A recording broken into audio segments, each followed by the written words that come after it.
But yeah, tree's kind of what held me back. It's not a bit too complicated. It's not that bad. It's like, it's when you're like playing for your first time and you're like leveling and you just like look around, you're like, oh, I could grab this, or I could grab that, or okay, well now I have this, so I can pull that back and then go grab this now.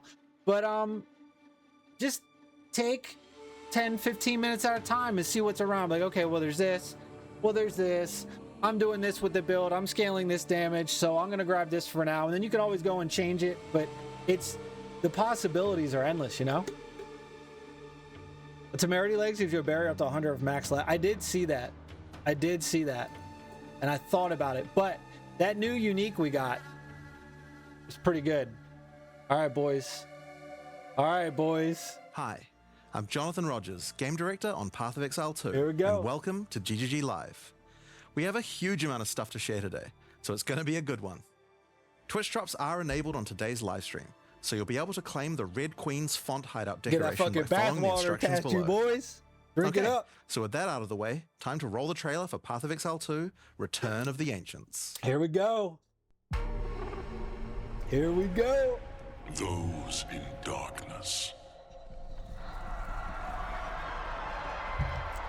once lay dormant,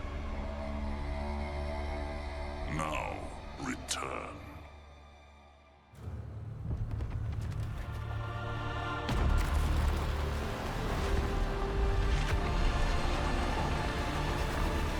Dude, imagine going in and fucking flying through these towers. Rise again. Behold, the first edict. Oh shit.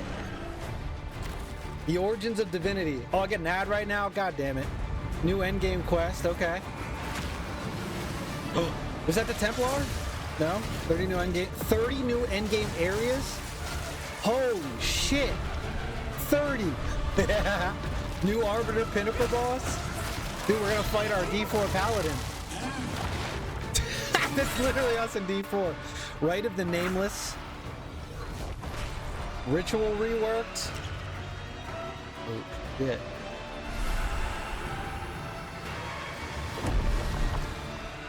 Oh, what? Oh my god. New Ritual Pinnacle boss. Waking the Dreamer. Oh shit. The tree! The Genesis tree! Oh my god! Dude, look at it! That's so much more than PoE 1! Breach reworked? Oh, dude. Oh, I'm in, dude. Let's go! We become one!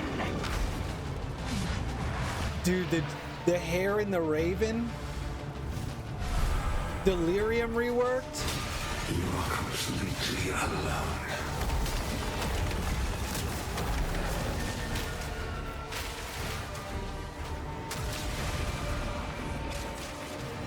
New Delirium Pinnacle boss?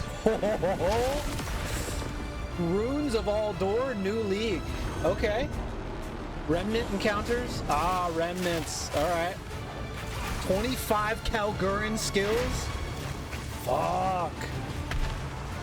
I remain loyal to the king. Expedition reworked? Explore the ocean? Brother! A new... Oh, there's a spider! Masters of the Atlas? Hunt like it's your last. Continue the search. See what you can find.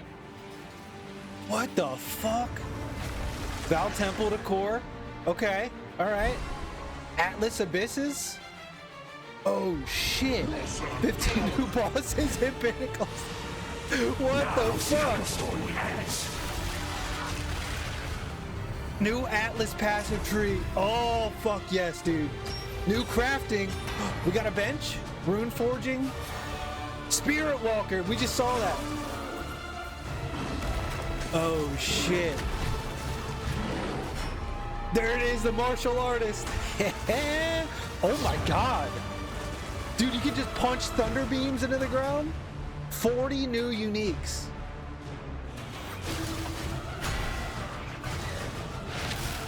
Brother, and much more. Oh my god. Is to face oblivion. I'm sold. It's wait until May 29th. That's gonna be brutal. I know, right? Yeah, just follow a build guide. You'll be good to go. You'll learn it up. Holy shit! I didn't see any new classes. So as you can see, or weapons. there's just so much going on in Return of the Ancients, it's hard for even us to keep track of it all. Now, we promised that this one was going to revamp the endgame, and I'm very excited to talk about it. But first, we've got to talk about the League.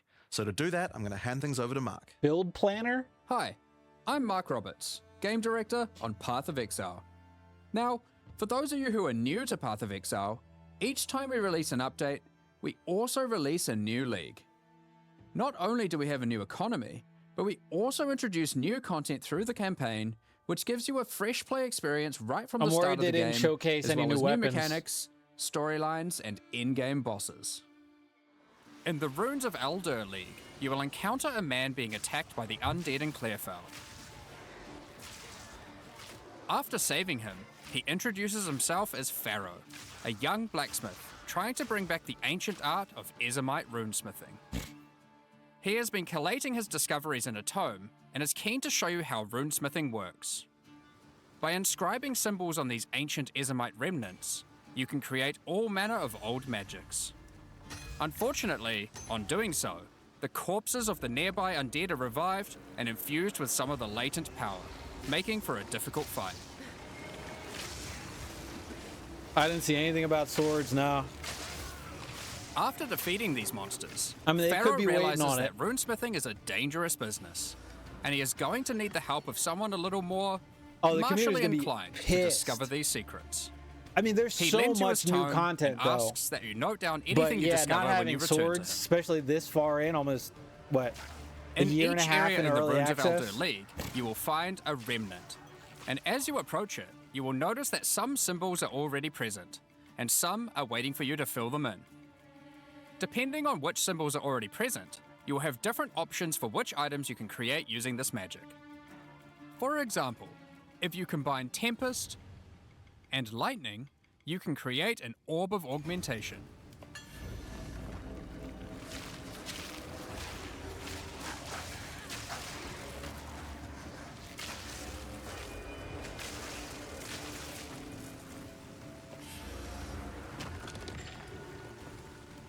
But be careful. The symbols used to craft the items also Yeah, we've been empower the waiting a monsters long around the time. remnant, who will be revived as undead to fight again with different properties depending on what runes you used. So, if you use a fire rune in your recipe, the monsters will be empowered with fire. Or if you use a moon rune, lunar beams will Oh, rain yeah, I'm gonna down play the as you shit fight out of the it. There's so monsters. much new content. All those 15 new bosses, 30 new endgame areas. You can go across the oceans. You've got the new league content. You've got the whole reworked Atlas passive endgame tree. You've got the Genesis tree, which was After like the 5 fight, times the break size the of remnant PoE to 1. receive the item you crafted. As you get higher level, you will start to find remnants with more slots for more runes, allowing you to craft rarer items. As the number of slots increases though, more waves of monsters will be added, Oh, Abyss is great. with Abyss each is wave fun. being empowered by more and more of the runes.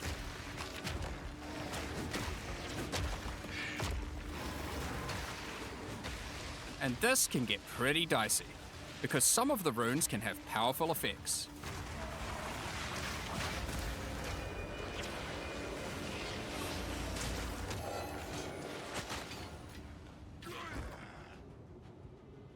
Like the Oath rune, which will cause one monster to be Yeah, they nominated pull as a that game leader, all will be forgiven, but I spawning can't waves believe of they aren't adding a minions. new weapon class. The leader yeah, itself will I be mean, there's still a invincible, lot to but go killing over. its minions will Maybe deal they want to damage to it. surprise us, you know?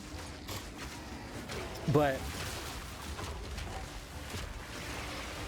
because the new community manager did kind of tease like a gladiator class, so we'll see. Some recipes can get pretty large, requiring 6, 7, Gonna be the bear man. I'll have to see the patch or even notes 8 runes. before I make a decision. But don't worry, you won't have to remember them. Pharaoh's runecrafting book will record all the options, allowing you to simply pick which one you want to craft, given the existing runes that are already on the remnant. Okay. To expand your knowledge and to allow you to craft more items, Pharaoh has asked that you keep an eye out for signs of runic magic around Rayclast. He wants to document anything you find in order to rediscover the secrets of Izamite people have been runesmiths begging of for old. swords for forever now. Because just having the mace, like, sucks, you know? The first of these can be found in Ogham and reveals to you an ancient secret buried okay. deep underground. The runic magic which the Izamites believe to be their own is actually of Calguran origin.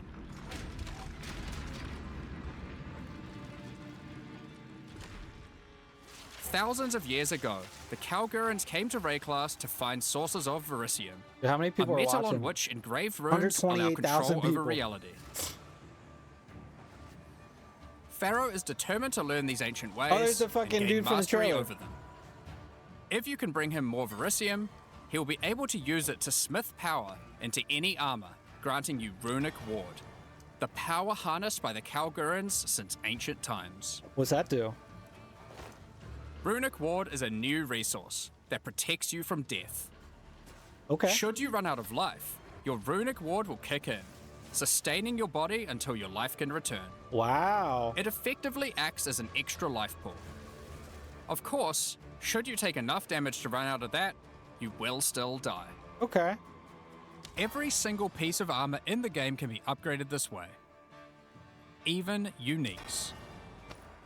Some are just a strict upgrade, giving runic ward with no downside. Others are more extreme, sacrificing defenses to get a much larger amount of runic ward. Wow. There are even some that add new modifiers to uniques entirely, making them much more viable for higher level play. Huh. But the Calgurans use runic ward for more than just a defense. It can also be used to power many other magics. Instead of using gems created from corruption, the Calgurans used runes of power and fueled them with runic ward. Many of the options available from remnant crafting are new types of Calguran skills that exclusively spend runic ward to wreak havoc. An example is Triskelion Cascade. Using it will cause your next spell to be triggered multiple times in a Triskelion pattern. You can use it with skills like Ice Nova that you cast from yourself, Oh, shit. or with something you target at a distance, like Comet. There are also skills to modify existing effects using runic magic, like Frost Flame Nova. Using this skill on a pack of burning enemies will transform the Ignite into Frostfire, both burning them and building up freeze at the same time. Okay. You have basic buffs like Hollow Shell that guards all nearby allies, Good for minions. to more complicated mechanics like the Mark of Repulsion that creates a mark capable of pushing away all nearby enemies. Oh, shit. Like a little shockwave. Instead of spending mana, like skill gems do, all these skills cost runic ward, and unlike gems, they don't have a color. This means that they don't care about attribute requirements, or what kind of weapon you use. These skills are designed to be used on any class, Oh, and so shit. often interact with mechanics that apply across many characters. Okay. By combining different runes together, the Calgurans were able to support their runic abilities, and you can as well. The FPS There is drops from the also a set comments. of Yep. runic supports that can be combined with regular skill gems in interesting ways. Concussive Runes allows you to add these concussive shockwaves to any skill that stuns, Okay. while Runic Infusion lets you spend ward to directly empower the damage on any skill. Now, there are other quests during the campaign too that unlock even more interesting crafting methods. Buried deep in the jungle in Act 3, you can find the Mystic Refuge, containing even more secrets for Pharaoh to learn from. Using this knowledge, he gains the ability to reforge unique weapons. With this technique, many low-level unique weapons can be upgraded to do significantly more damage. Now, we've been able to take a bunch of uniques that had interesting modifiers, but were not in-game viable, and give them a bit of a boost to get there. And it's not just low-level uniques. all Calguran uniques are able look to at be the physical runeforged this way too. damage And they can increase. do some pretty interesting things. Good, because that fucking like diet Searle's crossbow Grip, sucked. a new unique, which when runeforged can get one of several different outcomes. Now, there is still Ooh, we're gonna have to do so a much build with more that. that you can craft with remnants. There are Yeah, also yeah. 100 new runes, as well as many other new crafting currencies. This is the runes of Aldur after all, and some of these runes have quite powerful effects. Damn, For example, that's a lot. this elemental conversion rune will convert all the existing mods on a non-unique weapon from one element to another. Using it, you could combine a weapon with all 3 elemental damage mods into a single element, making a weapon with massive amounts of cold damage. Wow. There is also a rune that lets you destroy your rune sockets to turn them into a dual socket on your item. And there are even crafting meta runes that can unlock new types of mods when used with regular crafting. For example, this rune of chronomancy will unlock a set of time-related mods to be crafted on your boots. Once placed inside, use regular crafting orbs to attempt to get new mods like cooldown speed or increased skill effectuation. Huh. You can also create a new type of currency called alloys. Using regular metals is alloyed crazy. with verisium, new modifiers amount not of normally options available can be directly crafted onto your items. That you have for build creativity is Using through the imbued roof. alloy could improve your ailment damage, for example. There are honestly so many options here that unlock all sorts of crazy crafting projects. So I think people will be experimenting with these for a long time. Yeah. Once you get to King's March in Act 4, Pharaoh finally meets Danig, a real Calguran runesmith. And riddled with excitement, he wants to learn how to merge modern Calguran techniques we got the whole with sleeve the ancient going, knowledge that he has and you found. got the down to the From chest here too. on, Pharaoh joins in the Calguran expeditions that Danig has been leading. With the ancient knowledge that Pharaoh brings to the table, the Calguran expeditions that Danig has been going on will change significantly. For Yeah, I those got of you that. who God. haven't played it, the Expedition that League 15 mechanic years ago. involves carefully placing explosives, uncovering the buried dead, and recovering verisium from them. By choosing where to place the explosives, you can choose which kind of challenges you would like to face, or rewards you would like to claim. But unlike before, expeditions now contain the remnants from Runes of Aldur, allowing you to do some specific crafts along the way That menu using reminds the me new of League crafting the mechanic. Beastmaster stuff from PoE 1. One very important difference from the simple remnant encounters, though, is that the empowerments that the remnants grant apply to every monster down the explosive line for the rest of the encounter, stacking together. This can lead to some pretty extreme situations. If you stack too many remnants, you might be in for a fight beyond your abilities, but the rewards can be very worth it. Each mod on the monster is improving the items that they can drop. Once you get to the endgame, you will find that the Atlas has changed substantially. To the south, you will now find the coastline of Rayclast, with the ocean beyond. Oh shit. King's March has not fared well after the Cataclysm, and lays in ruins. Rog's shop has been destroyed, but he is much more concerned about his wife, Gwenyn. He would like to launch an expedition deep into the ocean to find her, and this begins a new major mechanic for expedition, exploring the ocean. No, Rob. Previously, a logbook was a single encounter.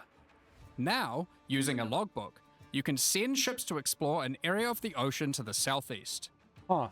uncovering a range of islands to begin your search for Gwenyn. You can hop from island to island, doing many new encounters. There are islands with expeditions, grand expeditions,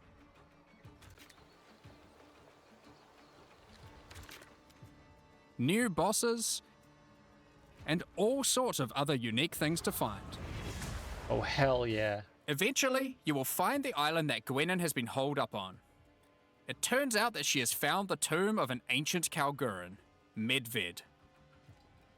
While she appreciates you coming to her rescue, she is still keen to blow open the doors of the vault and take whatever you can find inside. Oh shit. Dude, look at that. Once you just blasted the whole It's just a man shame that cover is all Medved isn't as dead crumpled as you up. That's previously cool. assumed. It's a good little feature. Medved. Now, after you have defeated Medved, you will find another logbook. And this time you can use it to choose which direction you want to explore. The ocean is vast and contains a huge number of new islands to find. With each logbook, you can explore one sector and you can go as deep as you like. There That's are crazy. all sorts of interesting objects to uncover and dungeons to explore. Many of the islands have expeditions with totally new mechanics. So for example, here is a volcanic island with voltaxic sulfite. Blowing up the sulfite will unleash extra waves of enemies. But there is also this wall with a suspicious light coming from behind it. Please. On blowing it open, a giant ogre comes out, and he is determined to eat as much sulfite as possible. Oh, he hungry. The more sulfite mounds that you have blown up, the more empowered and the more rewarding he will become. Okay, interesting. One reason Merch's wife provides the wares. These islands contain He all sends sorts her of out, little he secrets just that you sells can it. find and blow up. Free trapped wisps, Huh. Trapped wisps. blow open root doors, even raise ancient precursor technology. Oh shit. And of course, more bosses. There are more and further vaults to blow up, and one of them in particular is pretty important. The Tomb of Uhtred, the Star Drinker. The Star Drinker? Look at my man.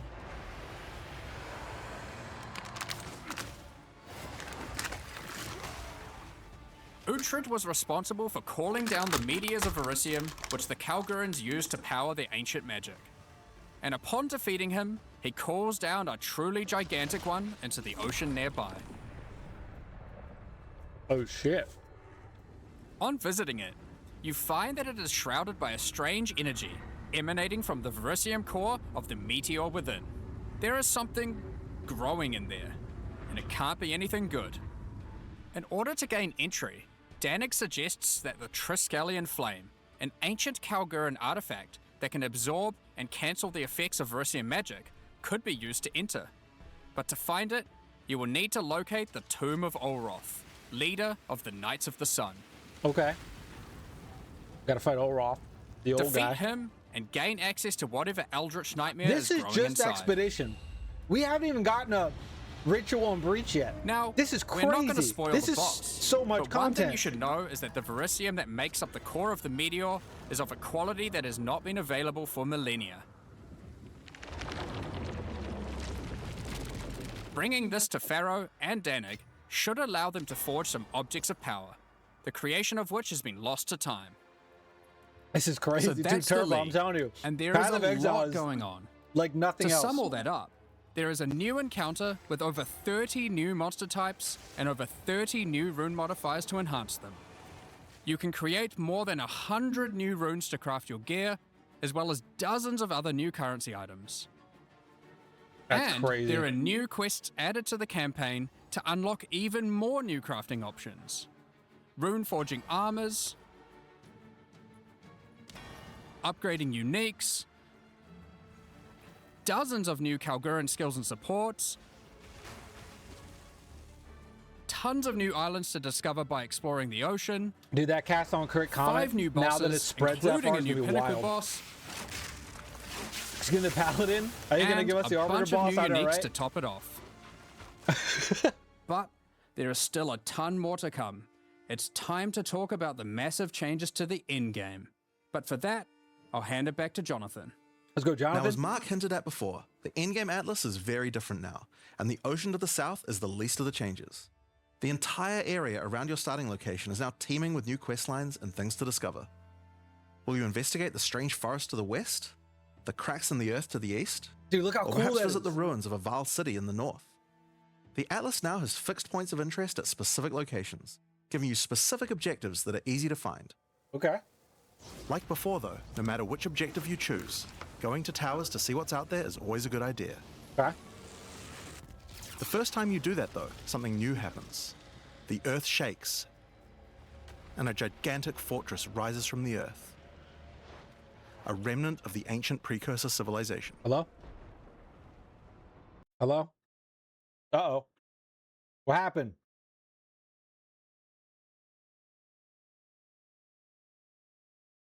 What happened?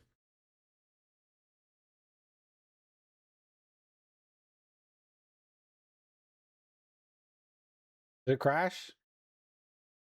Brother. There we go. The cataclysm of the beast has caused an ancient protocol to be invoked. Should corruption ever take hold to this degree, the world must be scoured and purged of corruption. You'll need to make your way into the fortress and activate the gates. Gain the keys to reach these ancient precursor weapons. No, I don't know what that was. And disarm them. Yeah, this is a massive improvement. But this will be no easy task. The fortress has many areas to explore and many new things to find. You will power up ancient machines, fight new and deadly foes, discover many new areas, and uncover some dark secrets. Now, the fortress is the first of the new full endgame storylines that we're adding in 050, and there's a lot going on with it. But not only that, it has some pretty cool new mechanics as well. The areas inside the fortress are special. Many of them have new mechanics or rewards that they grant. Like this map, where all the rares are contained in essence crystals. Oh shit. Or this one, which replaces all monster packs in the area with strongboxes. Wow. Or this one, which spawns an Asmeri spirit that always moves on from a rare after you kill it, allowing you to chase it through the entire map. Imagine the strongbox farming with that. Every monster is a strongbox. What?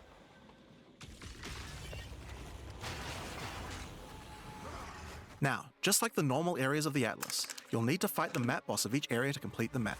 But unlike a normal map, the ones in the fortress each contain precursor nodes after the boss, and activating these nodes will give you points for the new and improved Atlas passive tree. Oh shit. Now, we had an Atlas passive tree before, but it was one of the areas of the endgame that just wasn't up to scratch. The Atlas tree now works quite a lot differently. We have significantly upgraded the kind of mechanics that you can find on the Atlas tree. Like this one, that gives a chance to make rogue exiles you fight retreat from combat Okay. and move to an adjacent map. Before you fight them again, they'll upgrade their gear and come back with a grudge this time. That's kind of cool. There are also a lot of nodes that combine mechanics together in new ways, like this one, which lets Asmeri spirits possess strongboxes. All the regular monsters that come out of them are touched by the spirit, and the rares are all possessed, giving you some incredible loot potential. Jesus. Dude, combining endgame mechanics? That wasn't on my bingo card. Holy shit. You get points from Let's every go single pull area you switches, dude, complete every in the time. fortress. And unlike before, Look at that means you this. can allocate the entire Atlas tree. Yes, this whole tree can be yours. This change is pretty important, since it allows us to be able to create many types of bonuses that we wouldn't have been able to create before. Like this one, which gives a chance for cities to be invaded by another faction. Did and you can see even the- allow it to contain 2 faction leaders, allowing you to get 2 crisis fragments. Brother, If what? we'd done this kind of thing in the old tree, we'd Jamagra have wanted to and stick Count into it before Gunnar? running a city map, been unspec At out of it once? before running anything else. Bro. With full allocation, What the we can have fuck? cool bonuses like these. Now, obviously, we still want to make sure that you have choices that define your in-game The, Atlas like the build. breach and the ritual So stuff many had nodes in the Atlas 31 tree are now points instead of 8. multi-choice. Everyone will Holy get the shit. node, but which bonus you choose to Holy use is up shit. to you. Do you want your powerful boss maps to contain more essences, summoning circles, or rogue exiles? But there's also nodes that contain more unusual things. So for example, on this node you can choose. Well, crazy? Do you want to give a Dude, chance this for is shrines to insane. instead be given to the map boss in the area, making them more challenging but dropping special loot? Would you rather give a chance to be given a shrine buff before entering boss arenas, making for an easier fight? Reapplied. Oh, shit. Or you- Now, I could probably nerd out about cool stuff in the tree all day, but we should probably get back to the fortress. Now, one of the really important things we wanted to do was make it so that all the boss fights in the endgame are now accessible with a quest line. That means that to fight the Arbiter of Ash for the first time, you don't need to get lucky by finding keys. They will be in fixed locations and there's a quest to get them. But the Arbiter of Ash is no longer the pinnacle of Path of Exile 2. For that, you'll need to travel into the very center of the fortress. An incredible challenge awaits you, should you choose to go there. Dude, look at you, you're above the clouds. After the storyline, you still unlock keys for pinnacle bosses in the usual way, exploring the world and finding the keys required to get to them. But we've added a lot more interesting things to find out there as well. There are now all sorts of mechanics that can spawn on maps in the wilderness. For example, some maps might spawn as a rogue exile hunting ground, containing multiple rogue exiles who are there to hunt rare beasts. You might come upon them in the middle of a fight and be able to take out both of them. Oh shit. Or a map of champions that makes all the natural inhabitants of the area into magic monsters. Oh wow. Or this one that causes all shrines in the area to release as merry spirits when used. Dude, this is crazy. Once you have explored and found your keys, you can return to fight the pinnacle in the fortress again. But this version of him will be harder. And not only that, you'll have new unique rewards as well. Okay. Each time you fight him, you get the ability to activate one section of the fortress, and any maps that you didn't finish there will be automatically completed, giving you all the Atlas points. So if you're the type of player who doesn't want to explore the fortress, and instead just race out into the infinite Atlas, you still have a way to get all those points. That's crazy. So that's the Origins of Divinity storyline. It's a huge amount of new content, with a ton of new areas, 5 new bosses, including a pinnacle, with a bunch of new unique items. But not only that, it also completely revamps the Atlas tree, and includes a ton of new map mechanics that you can find both inside and outside the fortress. But this is just one of the new storylines. So let's talk about the next one now. Dude, this Masters is of so the much Atlas. content. Now, earlier we talked about how the multi-choice nodes in the tree allow you to still have an in-game Atlas build, but we didn't Dude, think there's that was gonna quite be enough. so much to do. You have an ascendancy class for your passive tree. Why not an ascendancy class for your Atlas tree? Well, that's where the Masters of the Atlas come in. What? Throughout Rayclast are many opportunities for those with the skills to find them. Atlas Masters are willing to train you in these skills if you're able to help them in return. One such master is Jado, a member of the Order of the Jinn, an organization that secures powerful artifacts to prevent them from falling into the wrong hands. Jado will send you on missions to investigate strange occurrences on the Atlas and recover the artifacts causing them. And for each one you recover, he will gain more trust in you and teach you more ways of the Order of the Jinn. At level 1, you could choose to massively increase the chance for rare and unique chests. Okay. Or make it so that all map bosses drop an additional unique item. Ooh. Or make corrupted waystones have an additional modifier. But at the cost of making them send you to a totally unknown location. Yeah, I mean, compared to other games, like just the expedition changes would have been like a whole 4 months Each in another mission you game. complete for Jado will unlock another row of abilities. What? And give you another point to allocate, letting you choose how you want to specialize. But there are other masters too. For example, Hilda. Hilda is a member of a guild of monster hunters. She will send you on missions to assassinate specific deadly creatures around Rayclast and harvest their parts. In exchange, she will teach you her monster hunting skills, like this one, which adds a 25% chance to upgrade any map boss to a powerful version.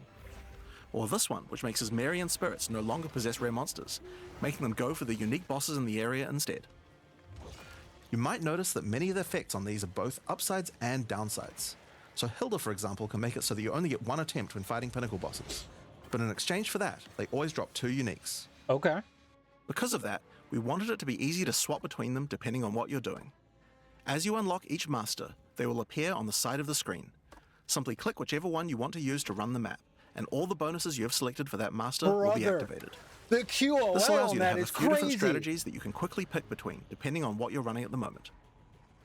Now, one thing that's been pretty obvious is that the endgame leagues we created when launching Early Access in 010 were not really up to the standard of the leagues we did since then.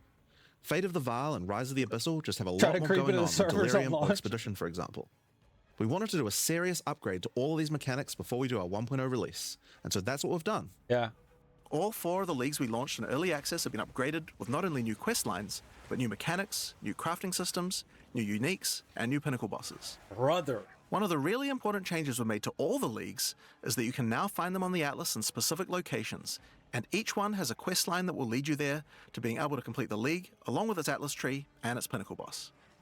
This is true even for the leagues that we didn't do major redesigns to. So let's use Abyss as an example. When you first encounter one in the endgame, you'll get a quest that leads you to the east, where you will find these mega abyss cracks in the earth leading away from the Well of Souls. All the maps along the cracks will contain abysses with special properties, and mapping along these cracks will close the Atlas scale abysses, giving you points for the Abyss Atlas tree. Okay. At the end of each Atlas Abyss, you'll find an Abyssal Depths with the boss fight for one of the Abyssal factions, giving you a guaranteed way to fight them. And after completing all 3, you'll get a key for the Well of Souls, allowing you to fight the Vessel of Kulamak. This kind of thing makes an in-game league so much more friendly for new players, giving people obvious goals and a guided experience all these to complete quests them. and activities and lines. So let's talk about the first of the upgraded leagues, Delirium, and its new storyline, the Hare and the Raven. So much better. As you may remember, during Act 4, you were tricked into releasing an Giving ancient you entity things from to do a while Cardoy you're prison mapping and all known as these extra Tangmazu, mechanics. the And, Raven Trickster. oh, go here and do this instead of just mapping and opening whatever Tangmazu you want to delights do. in breaking the minds of those who step through his mirrors. My And God. when touching one, he will attempt to destroy your mind with twisted abominations Oh, generated Gordon from Ramsay. your worst fears. In Return of the Ancients, the first time you Yeah, approach me one of too. his Delirium encounters did. in the endgame, you will find Elder Maddox locked in a trance. His mind is trapped in one of Tangmazu's delusions, and you will need to free him. Okay. Once free, Elder Maddox demands that as you caused this problem, you should put it right. He asks you to travel west to the Withered Willow, the location he believes that Tangmazu first gained his powers. But be careful. As you travel there, the Raven Trickster will attempt to break your mind. Each map around the Withered Willow features Delirium encounters. Now this is more than a simple quest upgrade. The mechanic of Delirium has been overhauled and expanded. Oh, yeah? At the bottom of the screen, there is now a bar that indicates how deep into Delirium you are. You can see which direction leads deeper by looking at the fog, and the deeper you go, the more challenges you will face. By looking at the bar, you can see how long you have until the Delirium ends. Do And you those can also lightning see streaks special for the encounters monk? that you will face if you're able to go deep enough into the fog. At the end of the bar is always the boss of the map, but we now have a variety of other encounters that you might find as you explore the horrors of your own mind. Look at that. For example, you might encounter a purple mirror shard that when shattered will cause all the enemies to become more nightmarish.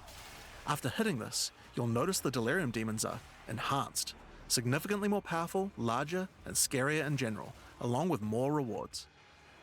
Or should you encounter a red mirror shard, you'll be sent into the depths of your mind.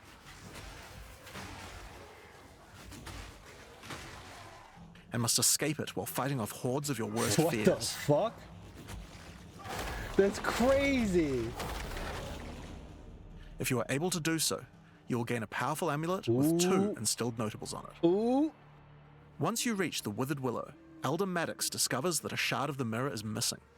You will need to track down Tangmazu and restore it if you have a hope of discovering how to defeat him, and that means entering the Raven Trickster's mirrors in an attempt to locate him. Each area around the Withered Willow contains Delirium encounters, so that's a good place to start.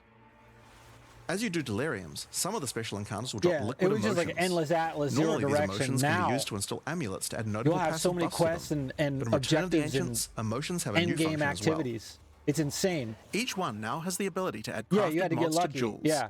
allowing you to add specific mods to an item slot that can be quite difficult to roll. For example, Liquid Despair will Yeah. allow you to add critical hit chance, while Liquid Suffering will allow you to add movement speed or Air of Effect to your jewels. But there are many more. Okay. Once you've done enough Delirium encounters, the location of a Grand Mirror, an entrance into Tangmazu's realm, is revealed. But it won't be that simple to enter.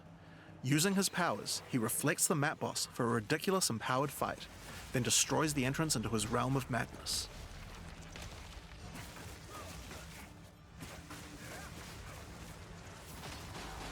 In order to find him now, you'll need to let the insanity fully into your mind. Now I'm a guided A sheep. strange fruit is left behind which you can consume to fully embrace the madness in an Yeah, you're attempt not to just gonna reach the pick one Raven end game Trickster's activity realm. and just farm it. Now it's like, Consuming the fruit will cover an entire area of the Atlas in fog, and every map you do in the fog will get progressively This is harder wild. and harder as you explore the deeper reaches of your mind. At some point, you enter a new layer. A simulacrum of your memories, twisted and perverted by the Raven Trickster. Should you be able to complete the simulacrum, Tangmazu will believe that you are worthy of a true challenge,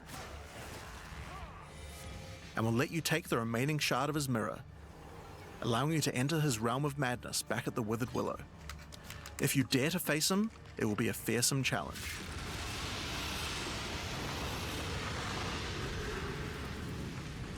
holy. So, that's the new storyline of Delirium. As you can see, it's not only a quest line, There are new mechanics, new crafting options, and new boss fights. But one question you might have is, what happens after? Well, once you've completed the story, grand mirrors will start appearing on the Atlas sometimes after completing Delirium encounters. Okay. After doing the grand mirror, you can select where on the Atlas you want to do your fruit-induced drug trip and get another key to fight Tangmazu. But this time, the fight will be quite a bit harder. And not only that, the fight will be able to drop a bunch of new uniques that were not available in the questline version. Look at We'll that. show some of those later. After doing a grand mirror, the decision of where to spread the fog can be important, because there are some potent emotions that only come from certain map bosses affected by Delirium this way. What the fuck? Like all emotions, they can craft special mods onto jewels, but these potent emotions can create mods that you can't get any other way. So for example, potent liquid melancholy is an emotion that can only come from human bosses, and allows you to add a variety of on-hit effects. Also, you might want to try instilling amulets with these emotions. They could have some interesting effects, with some powerful notables that do not normally exist on the tree. Like Storm's Rebuke, which makes armor break boost your cold and lightning damage. But also notables from a clearly deranged mind, like Calm's Blessing. This skill allows you to ancestrally boost fire spells after using a war cry. What? How about using an ancestral flame blast? What? Now, just like before, you can also upgrade the League by getting points for a dedicated Delirium Atlas tree. But this now works in a much better way and has much cooler effects. That's The maps in the 36 Delirium points? area of the Atlas give you Delirium passive points for completing them, so it's easy to see how to We're progress. going from 8 to 38? Some nodes will add new types Or of mirror 36? shard encounters to your Deliriums. 31? Like this one, which will pause the Delirium for some amount of time, allowing you to more easily get to higher depths. Or this one, which adds extra Delirium modifiers to monsters when you pick it up. Oh, they're definitely nerfing the temple. There are also nodes that can add new types of drops, like this one, which modifies simulacrum encounters to add special liquid emotions, which can craft time-lost jewels. What? And nodes that apply to the Atlas mechanics of the League, like this one, which causes the Grand Mirror to spread Delirium fog over a larger area of the Atlas, potentially containing multiple simulacrums. Alright, so that's the changes to Delirium. Dude, this The is... core mechanic now includes a bunch of new things to find, It's gonna, new monsters it's gonna to kill, take and has new tens of mechanics on the hours to Atlas. learn It also has all new these new crafting system for crafting jewels, and all these new over 20 mechanics. new unlockable notables for amulets. Not only that, but you have a new pinnacle boss with a bunch of new unique tried to items buy a bow and a 3 massively forgive me upgraded yet. Atlas tree just for Delirium. No thanks. With orbs, I actually get decent... But Well, there's they still did a say lot there's more new to come. crafting, So let's talk about Breach next. Breach. Here When we you go. first do a The Breach fire in the blessing endgame, is you'll find insane. Aelith, one of the Keepers of the Flame, A name an alone. ancient order of monks dedicated to preventing the Hiveborn from entering the The world. fucking tree. As you seem to be a keen slayer of demons, Aelith would like to recruit you to the Order and asks that you travel to their monastery to the south. And cancel all my future plays. You're On gonna the way have there, to. you'll start to encounter You're gonna more play this league breaches, for 500 and you'll notice hours one and of the not even first touch changes everything. to the breach mechanic. You still have to kill monsters as fast as you can to keep the breach open, but now you can visibly see how much time you have left to keep it open, and how each kill extends its duration. Okay. Once you've reached the Interesting. monastery, you will You can learn extend more the about the duration. Keepers. In the 25 years since the events of Keepers of the Flame in Path of Exile 1, the war with the Hiveborn has not gone well, and they have managed to establish a foothold in the world nearby. A gigantic area has fallen to the Scourge, can you imagine the and the Keepers are crafting for the unable to tree? get inside. And all the drops. Inside the monastery is the Genesis Tree, a powerful asset to the war effort, stolen from God, the enemy dude, give it and to me gifted to now. the Keepers by the Dreamer himself. Using the tree, Aelith could create a breach stone and penetrate the Hiveborn foothold, but without Hive blood, the tree has I withered. love Breach so much, man. Breach To is like get my Hive favorite. blood, you will need to take advantage of another new mechanic of Breach. If you can keep the otherworldly portal open for long enough, the Breach will stabilize and will enter a new phase. The Hiveborn will send their toughest miscreations to defeat you. Dude, they got the and Breach will stabilized not Breach close until mechanic you in can this annihilate now. them, dropping Hive blood that Yes! you can use to restore the Genesis Tree. Fuck yeah, dude. And the womb gifts. We just got those 1 league ago, In and some now cases, it's in the you new may game. even attract one of the deadliest foes the Hiveborn can offer, a Marshal of Zesht. These monsters also drop womb gifts, and if you take these to the Genesis Tree, they can be used to craft items to help you in the war against the Brother. Hiveborn. Given that 25 years have passed since the beginning of the war, the tree has grown and withered Gonna many tell the times. fam I'll be on but with vacation each for 3 cycle, months. it learns and expands its abilities. Just turn your phone off. When you first open the Genesis Tree, you will notice these holes into which you can place your womb gifts. Oh, before your kids do. Oh, Each you're gonna womb have to gift play can it be now. used to create a different type of jewelry. You won't and have must be time once that fertilized kid with hive comes. blood. Yeah. So for example, We gotta say you bye can to place this everybody, amulet boys. womb gift into the tree, and it will give birth to a random rare amulet. But the Genesis tree is capable of much more. Look at how much more As you the continue tree to has feed on the it. tree, its branches will regenerate and allow you more and more control over What? what kind of items it will birth. It just grows. So for example, this branch of the tree will allow you to control which base types of amulets can be birthed. Oh my god. And as you go deeper, it will even allow you to create new base types that you can't get anywhere else. What new base types?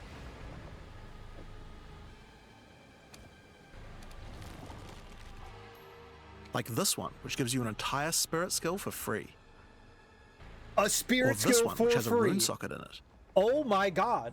That's gonna save you like 50 to 100 spirit To points. the You know left how and right are massive that branches is? that will let you control which mods the amulet can get, Holy fuck. including making sure that they're higher level, or controlling which specific mods that they will always have. With 15 I'm never points to playing allocate, anything else. you will have to This is choose it. wisely how you want to specialize your crafts. But it's worth noting that this tree doesn't have any cost to respecking it. You can enable or disable the nodes at any time by clicking on them. On rings, we've also added some really interesting new crafting options as well. You have a bunch of new base types like these, but you also have entire new classes of mods that can be added. The right-hand branch of the ring tree adds an entire new set of caster mods to rings. From basics like extra elemental damage for spells, or more niche options like this mod that increases the rate you gain seals for Unleash.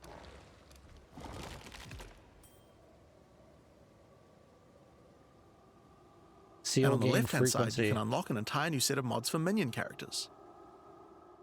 This stuff is actually pretty important, because casters and minion builds didn't have as many slots with interesting item crafting compared to attack builds. Brother. The Genesis tree narrows that gap. There are also trees for belts. New expansion. And We're going to currency. Ray class. I won't go over them too much here, but there are all sorts of goodies in these too. Like being able to create new catalysts for jewels, or a belt that gives lightning damage. Lightning damage on a belt? Once you've Sign done me enough up. breach encounters, you may finally get a womb gift capable of birthing a breach stone.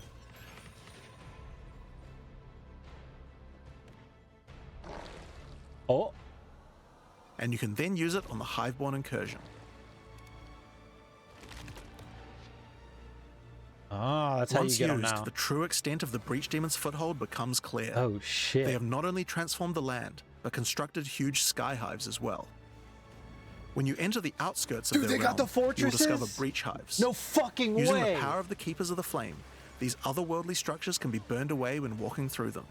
But for each one destroyed, more of the Hiveborn will attack when you attempt to purge the hive. Oh my god. They just went all in on the end game. These encounters are particularly rewarding for womb gifts, so you'll want to do as many of these as you can. But your real goal are the sky hives deeper into the domain. Brother. These twisted creations are securing the demon's entry into our world. Dude, yeah, all Inside summer, the very it's center gonna are the be Breach Lord's Tool and Ash. figuring and you'll out need to this new defeat them shit. if you want to get rid of the foothold once and for I feel all. like a scholar wants to learn on the new mechanics. It's Now, crazy. once you've completed the questline version, there is still more to do. It's gonna take You will find hundreds other of breach hours. domains on the Atlas randomly in your travels. For each one, you will need to find a breach stone. Dude, so they're destroy the just sky randomly on the hives. Atlas, and then you can just have a whole area that's a fucking hive fortress defeat the breach on the lords. map. And doing these encounters is what will give you access to fight Zesht, the existing Breach Pinnacle boss, which you can access by communing with the Dreamer himself inside the monastery. While completing the questline for Breach, you will also be 30 gaining points for we the went Breach from Atlas tree. 8 to 30. And there are a lot of cool new options here. This node will cause Breach hives to spawn outside of the Hiveborn domains on the Atlas. And this one will give Aelith additional abilities that you can use while attacking a hive. Like this one, which causes all Hiveborn in the next wave to be magic, drastically increasing their difficulty in exchange for way more items. There are also nodes that allow you to control your rewards, like this one, which adds a set of new lineage supports to the Marshal of Zesht. New lineage supports. Or this one, which lets you control which womb gifts The you'll breeding program. They get. signed me There's up also for the some nodes that breeding affect program. the Genesis tree, like this one, which will cause Zesht to drop his head, which when returned to the Genesis tree, will grow a grasping orchid on the side of it. You'll have to experiment to find out what this thing is good for. Putting rings on its fingers seems to make it happy. What? So that's a rundown of what you can expect from the new Breach questline. Holy There's a new shit. stabilization mechanic for breaches, Dude, they're not even halfway done. And we're Hive 50 encounters. minutes in. and Hiveborn incursions on the Atlas. But you also have a huge new crafting system and new bosses as well. Alright, so let's talk about the Rite of the Nameless storyline next. When you first complete a ritual in the endgame, Aoife, a lost spirit, will appear. She appears to need your help, but isn't able to communicate more than a few words, beckoning you to come to the Wildwood. Like the other leagues, Ritual now has a place on the Atlas to call home. I know, Wildwood could it's be found to the west. insane. When you first arrive there, Aoife's spirit will guide you in, where you will discover that inside the Wildwood, spirits can take physical form. Aoife has been bound What to the this fuck place was by the that at King of the the end? Mists, and requests that you free her. But in order to do so, you will need her body, currently in possession of the King. To reclaim it, you will need to gain an audience with him. Inside the Wildwood, there are right. many ritual encounters to complete. Like before, in each area, triggering rituals will resurrect the nearby bound monsters to attack you, and killing the monsters will give you tribute. In addition, each ritual you do in the area will add the monsters from the previous ritual, I know, we're gonna making have the to encounters fucking much more challenging the more rituals you complete. write some Once you've manuals on completed this. them, spend your tribute to get items. Right? Now, an important change to the rewards of Ritual is that all the items in the reward window are now uniques or omens, making this league's rewards much more valuable They're than all before. uniques or omens. In order to gain Oh, an audience with shit. the Nameless King, you need to sacrifice tribute to him. Any remaining tribute you don't spend can be sacrificed this way to fill up this bar. Once you have enough tribute for an audience, return to the Wildwood to divine his So location no with more the Nameless collecting Shrine. the items, you just offer tribute His you location don't will be want revealed deeper in the Wildwood, and you will level need up to a make your bar way and to then you him, can fight him. kill Okay. him, That's going to make the rewards so much better because you had just shit get rewards in there Aoife's body. all the time. Now it's only omens and uniques. Using her body, you can attempt to release her spirit. Headhunter, But this is here when we you learn go. about the true threat of the League. The Wildwood is built on top of an ancient prison. The King in the Mists didn't gain his power out of nowhere. He was granted it by an ancient being of darkness known as the Bodark, and the Nameless King's use of this power has been causing the prison to weaken. In order to prevent the Bodark from entering the world, a champion will need to enter its prison and beat him back. But those with a name are unable Is that to a survive dagger there. or a spear? In order to do so, you will need to transfer your name to Guess a another spear. with a new mechanic in the Ritual League, the Rite of the Nameless. The rite will begin in a nearby forest. At first, it appears to be a regular ritual encounter, but that will soon change. The final ritual of the area will include the map boss, The druid might be because it's like his girlfriend or whatever, his wife. and defeating him will give you a piece of the effigy onto which you will transfer your name.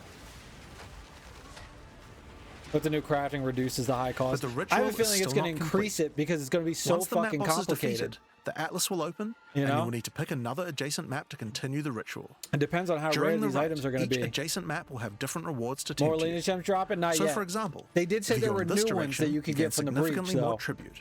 So If you go in this direction, the uniques in the reward window will turn into currency instead. You can also sometimes get offered specific items that will be added as rewards.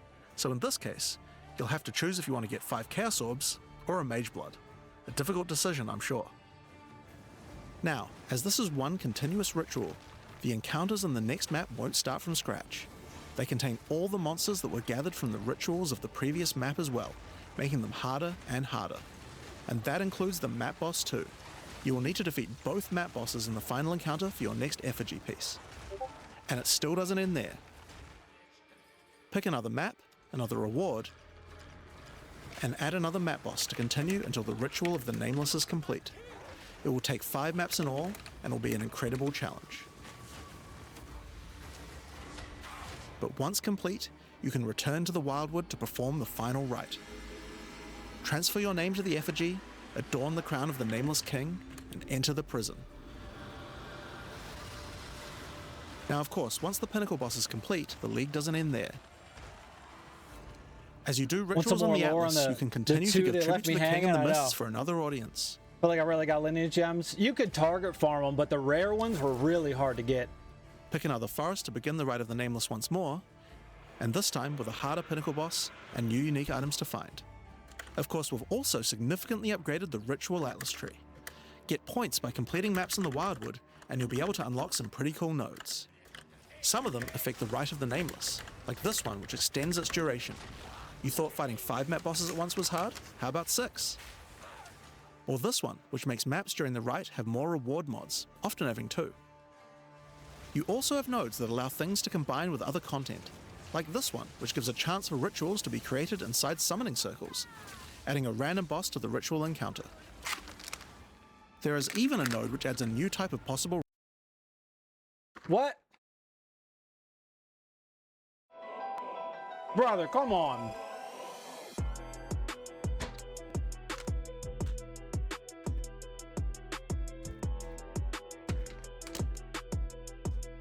Twitch, get it together. NPCs, and a pinnacle boss as a capstone. Not to mention the Masters of the Atlas storyline as well. But more importantly, you now have immediate quests as soon as you arrive at the endgame, and goals with obvious progressions that you can see how to finish.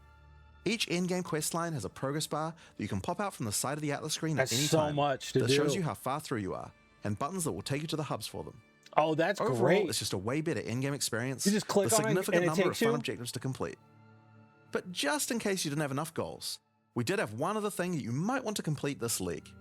These are called challenge leagues after all. Where are all the challenges? Well, players of Path of Exile 1 will be used to the fact that each league comes with a series of There it challenges that you is. can complete in order to prove that you are indeed the best. We haven't done these yet in Path of Exile 2, but it's time to change that.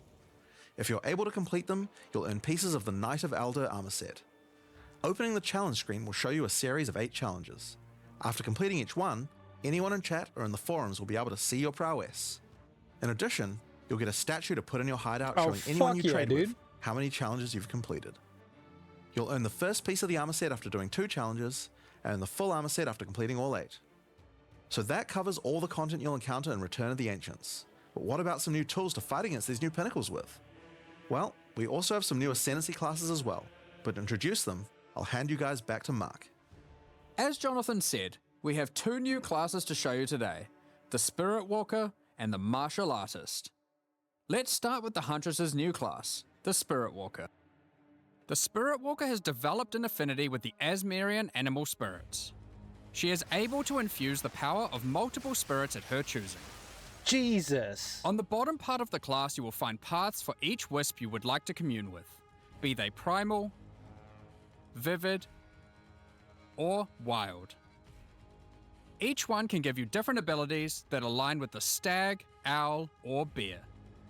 Each ability gives you a method to become possessed by wisps of that type, and a new ability when you spend them. The stag allows you to summon stampedes when you attack. Okay. The owl grants boons in the form of their feathers, which adds extra projectiles and enhances the projectile speed of your next skill. Jesus. And the bear simply summons a giant bear companion to your side. The bear will maul, slam, leap, and do intimidating roars to debuff your enemies. That's pretty cool. Now you can specialize more into each of these wisps, but if you want to combine all 3 of them, then a new hidden power will be unlocked. The power of the Sacred Wisps. What? This node is free, and enhances the quality of all 3 of your spirit animals. What Your the bear fuck? will take some of the damage you take, and grant you life regeneration. Your stags will become more aggressive, leaping towards enemies. And your owl-empowered skills will leave a trail of soaring ground behind them. But that's not all. The Spirit Walker has other powers beyond wisps, such as Idolatry, which can give you large bonuses for using idle socketables in your equipment. And this one, which is my absolute favorite. The Spirit Walker, having attuned herself with nature, can gain the ability to tame beast bosses, opening up a whole suite of very cool options for your build. Maybe you tame the mighty Silverfist in the jungle depths. Brother. We could have the monkey? Or maybe a 3-headed chimeral beast in the chimeral wetlands. What the fuck? There's no way. Or then there's a giant frozen owl beast, Rakar, the Frozen Talon. That's crazy. There's so many choices. You're going to have to experiment a bunch with this one, and I'm very excited to see what bosses you all choose to have Oh as my your trusted God. boss companion. Bro, Next up, He we was have doing the his Monk's ultimate. new ascendancy class, the Martial all right, Artist. fucking Avatar: After The Last decades of Airbender. training, he has mastered 3 of the 7 hollow techniques. Channeling hollow form technique Taming allows the the fuck- martial artist to create illusions You can of already himself, tame random enemies, which but then the use a skill of bosses? your choosing. Perfect for turning skills with less area of effect into ones that can obliterate packs with ease. That's crazy. Should you find yourself overly vulnerable while channeling, you might want to take Way of the Mountain, which causes So you you to just be stand there covered in like, stone when you "Oh," and you're- immobilize enemies, mitigating large amounts of damage. This can even enhance your attacks too. By Oh hardening my your weapon God. in stone, you can deal even more damage. After taking Hollow Focus technique, you can manifest your spiritual energy into objects. In this case, bells, which will appear around the martial artist and can be shattered by any of his attacks, even ones from the Hollow Form technique earlier. Hollow Resonance technique furthers that by adding a manifested bell to your back, which rings each time you deal a critical strike, damaging all enemies around you. Okay. Through all the martial artist's thorough training, Tattoo he has runes. mastered the flow of internal spiritual energy too, and has engraved runic tattoos around his meridians. By doing this, he can gain the benefit of extra runes. Just open your inventory and add the runes. There is one that counts as a helmet, 5 extra 2 as a runes? body armor, 1 as gloves, and 1 as boots. Oh my God.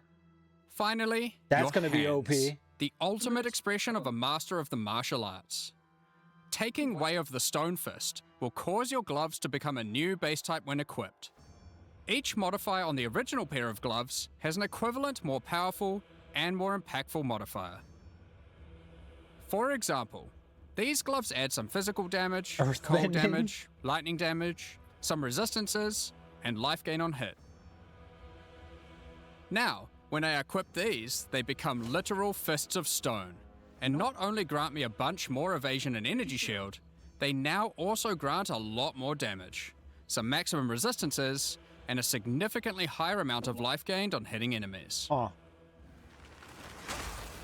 With all the different rune combinations you could do, and the different modifiers and gloves, there's a ton of different build options, and we're looking forward to seeing what you can come up with. The legendary Bussy Bender.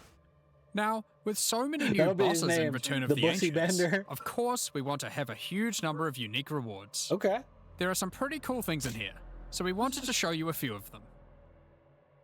Twisted Empyrean is a two-handed mace made from the purest of Verisium, combined with the beast's corruption. Starborn Onslaught. Converts all of your mace's skills fire damage to cold, and visually does so too, That's cool. turning your volcanic fissures into glacial ones. Okay. This mace also comes with its own built-in skill, Starborn Onslaught. Using Glory, you can leap backwards, throwing your mace at the ground, creating Verisium fissures, before calling behind it a storm of cold metallic bolts from the stratosphere. Oh shit. Next, we have Eventide Petals, an amulet that not only grants runic ward, but also comes with its own reservation skill, Midnight Zenith. This skill causes your critical hits to grant Arctic petals that hover around you. Once you have acquired enough of these petals, they will be consumed, creating a floral ice crystal near an enemy. Then, destroy that crystal to do devastating cold damage to everything around it. That's kind of cool. The Raven's Flock is a staff perfect for minion characters. Dude, look how cool that staff Not only looks. does it grant spirit reservation efficiency and minion Dude, damage, 43% is it also crazy. allows your minions to The inflict Tactician grueling madness on hit, node only gives slowing 50%. enemies and making So you can all get that other on a slows on them unique? more powerful for maximum crowd control. Go with straight hands. Just That's fucking not where this rock item fists. shines though. It grants a skill called Spiraling Conspiracy. This skill causes a flock of ravens to circle you, dealing damage over time to anything near them. Okay. Killing enemies, or just by standing near unique Oh, enemies, shit. causes the flock to grow, getting larger and larger. For your Interesting. PoE1 players, you can think of this just like a Raven Righteous Fire. That's not all, The however. Raven Righteous These Fire. ravens are also minions, so they fully scale with minion damage and come with their own command skill, Oh, shit. Mad Flight. Look at how This much command damage skill that's causes doing. your flock to create a tunnel of deathly damage between a set of illusory mirrors, obliterating anything in between. Dude, you're running minions and then you just have that around you. Nothing will ever come touch you unless it's a big like AoE puddle. Horror's Flight is a pair of gloves instilled with the purest of fear. Equipping these causes your enemies to become terrified of you. These gloves cause you to gain stacks of fear incarnate when you cull enemies. Okay. To aid in your culling, these gloves also come with the skill Crushing Fear. This is similar to the monk skill Killing Palm, except it deals chaos damage, and the amount of damage and area of effect scales drastically All right, based on the Chalupa power monks. of the enemy. That looks cool. As you use this, gain your stacks of Fear Incarnate, which increases your culling threshold, meaning enemies become easier and easier to cull, even to the point of being able to instantly kill some monsters from full life. Damn. Sylvan's Effigy is a scepter for those This is wanting to run crazy. companions. It allows you to have any number of companions of different types, instead of the normal restriction of just one per type. But what makes this Okay. cool is the Asmerian Wolf companion it comes with. This is a persistent minion that bites foes to maim them, leaps to cause bleeding, and even howls to buff nearby allies. Additionally, it comes with the command skill Eternal Hunt, which when used it will howl, calling on the spirits to manifest spectral wolves to ambush all foes around you. Liminal Coil is a crazy wand. It allows you to apply as many You probably curses can as you use it with the please, boss tame, yeah. but those Yeah, you curses can. will have no effect. You can be What's the point then? the new ascendancy. 2 reasons. Have the bosses Firstly, and then use that. your spells gain a bunch of extra physical and chaos damage for each curse on enemies. Secondly, is the skill it grants called Coiling Bolts. This skill is a projectile spell that fires coiling physical and chaos projectiles with every cast. Jesus. What makes this skill truly special though, is that it will split and chain through every cursed enemy, causing an absolute ruckus. Damn. See for yourself. So as long as you scale your aura Periphery out, is a unique bow, which utilizes all the powers of the Asmerian 5 different spirits by bosses with dealing that? damage of all elements. the And all Avengers. elements can cause all ailments. Oh, damn. The coolest thing about this bow, however, is the Asmerian Swarm skill. These are minions that are summoned when you kill enemies. They will pursue all nearby enemies, damaging them and inflicting a debuff on them that boosts your elemental damage even further. Okay. Watch as you mow enemies down, and the swarms of Asmerian wisps aid you, Dude, these melting uniques enemies are one screen way at a better time. than... They really upped their game with the uniques. Like, they are actually uniques at this point. The Ordained is a new spear, mastering in physical and lightning damage, with high critical strike chance too. This spear allows you to leech life not only from physical damage, but But lightning off of too. lightning damage, okay. It also creates a fragment of divinity nearby periodically. What are those? Yeah, what are those? Well, this spear has the skill Righteous Descent, which is an epic divine leap, It's our aided by D4 angelic wings. paladin build, boys. If you use the skill when a fragment of divinity is nearby, it will become empowered, dealing significantly more damage, gaining massive area of effect, and bypassing its cooldown.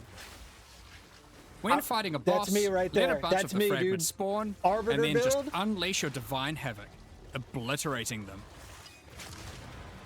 He was at like 45% health. Last, but not least, we have a new unique jewel, Voices. Voices is simple. It Yeah, right, consumes just add the one jewel paladin. slot to add more. So unique skill There damage are wise your versions that level. add Yeah. 2 jewel slots, 3 jewel slots, and for those who are absurdly lucky or rich, one with 4 jewel slots. Jesus. Equip it, and notice the slots appear next to your character's portrait in the center. What? One of the things we are concerned about is how What? long it takes for experienced players to replay through the game in each new league. As That we learned adds from so Path much of Exile 1, damage. one of the things that can really help is having elements in the Holy campaign that fuck. tell you where to go, if you know what to look for. Everybody's gonna push for those. We'll cover just one example per act for Acts 1 to 3, but there are many more than just these. For example, Hunting Grounds in Act 1 is a large, sparse area, Yeah, I'm never containing gonna. multiple entrances I'm not and gonna landmark shave. I'm not gonna encounters. shower. Here's an example I of know some you of the notice how it was changes like, we've or made here. rich players. finding the ritual encounter in this area isn't too difficult. Now, after completing it, a trail of locusts will I'm lead to curious the to see the entrance patch to notes Freythorn. for the other Just follow ascendancies. it and find the source of the evil. You may also find corpses of dead animals, killed and pecked at by the crowbell. You'll notice a trail of blood leading away from them. Follow the trail and it will lead directly to the boss. Huh. Okay. We even put a signpost on the road to tell you which way to go to find Ogham Village.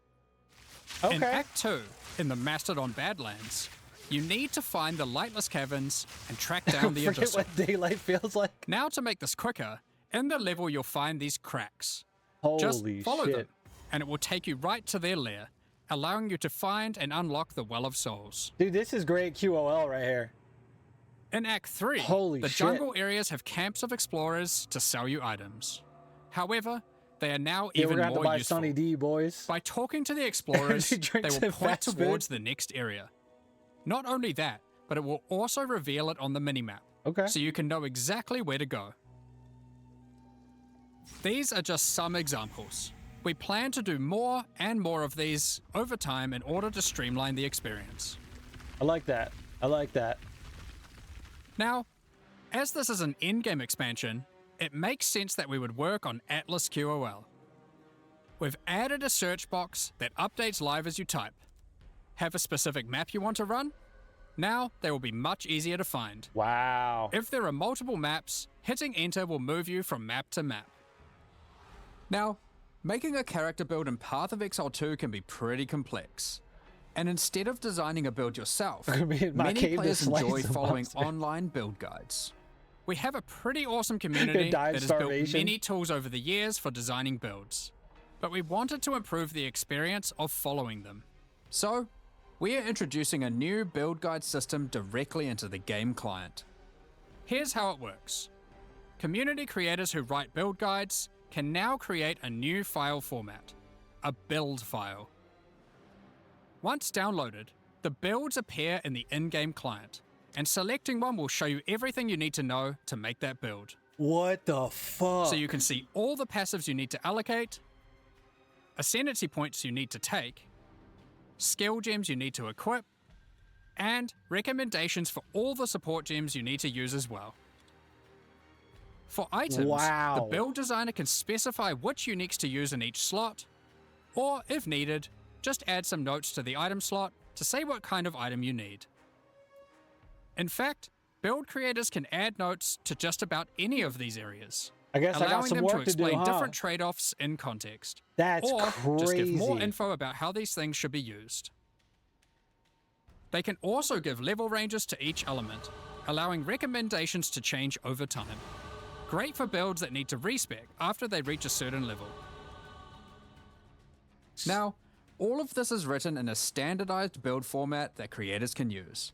And we imagine that a lot of community build tools will be updated to add support for this format. Yeah, it's gonna have to be. Now that we have trade market searching built into Holy the in-game shit, client, boys. we have added the ability to price check items That makes you it can so find much easier for more people easily. to follow builds from Control anybody. Alt clicking an item will now search for it on the trade market, showing you the current prices. For rare items, it's handy to exclude some mods. So we Yeah, added their the own build ability to planner. enable and disable Pop it each right in mod the game. so you can see what effect each It's so one much has easier. on the Nobody price. has to use like an outside website. Next up, we're going to be talking about the new supporter packs for Return of the Ancients. Today, we're launching two new series of supporter packs, the Blood Reaver and Divinity packs. Each tier contains the pack's full face value in points, alongside several exclusive microtransactions. As always, the microtransactions in these packs are purely cosmetic and do not affect your character's power or progression I don't know who in that any way. vampire thing was with the mercenary. The Blood Reaver series of supporter packs Oh, contains 6 exclusive microtransactions. Let blood fuel your bloodshed. The Exsanguinator weapon effect draws the blood of enemies you've slain and funnels it into your weapons. 1 hour kid will Turn explain the it period appearance of 2 your to update. endurance, frenzy, and power charges into orbiting globules of blood with the Blood Reaver charges. While your charges are active, these blood orbs will grow in size when you absorb more blood I think from they usually nearby do supporter enemies. packs at the end, right? There are options to have pure blood charges, or charges that still display which kind of charge they are at their core. A taste for blood doesn't negate a taste for style. That's a pretty cool looking armor The set. elite Blood Reaver armor features crimson leathers and golden accents That's pretty to set badass. yourself apart from uncivilized leeches. It also features a back attachment, fashioned out of the wing of a colossal bat. Damn. Alongside every Blood Reaver is their trusted gargoyle pet. In true gargoyle fashion, they take the form of a stone statue when you are idle, leaping into action when you're on the move again. What good is immortality if you don't have a vast mansion to come home to at the end of the day? The Eternal Blood Reaver supporter pack contains the Blood Reaver Manor Hideout. Damn. This exquisite two-story estate features an organ, a grand dining table, This motherfucker stole my and shit. cages for your visitors. Ran up and ripped You his can wing alter off. the walls to create as many or few rooms as you like. Oh, wow. Okay. Last but not least, the Servant of the Manor, Hell, look at that eternally fat bound kid to the in Order of chest. the Blood Reavers.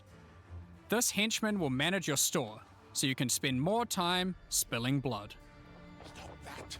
We won't disappoint you. But if we do, you've our permission to beat us most violently. The Divinity Pack series also contains 6 exclusive microtransactions. Ooh.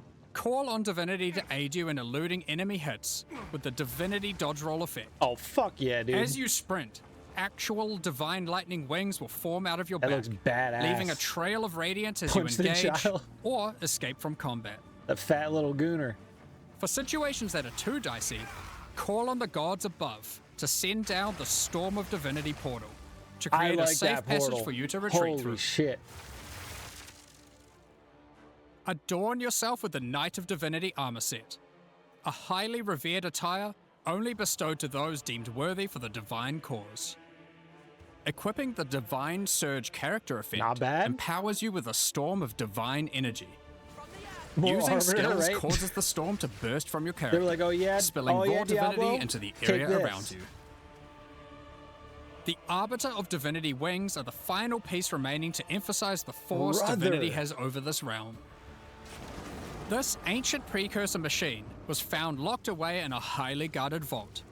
Its original purpose is unclear, but it has been altered to fuel your maps using the pure, everlasting divinity within the statue. Holy. The pillars surrounding represent how many portals you have left for your map. This map device also tracks your progress as you complete the new Origins of Divinity storyline added this expansion. Additionally, all microtransactions from the supporter packs will be made available for use in Path of Exile 1.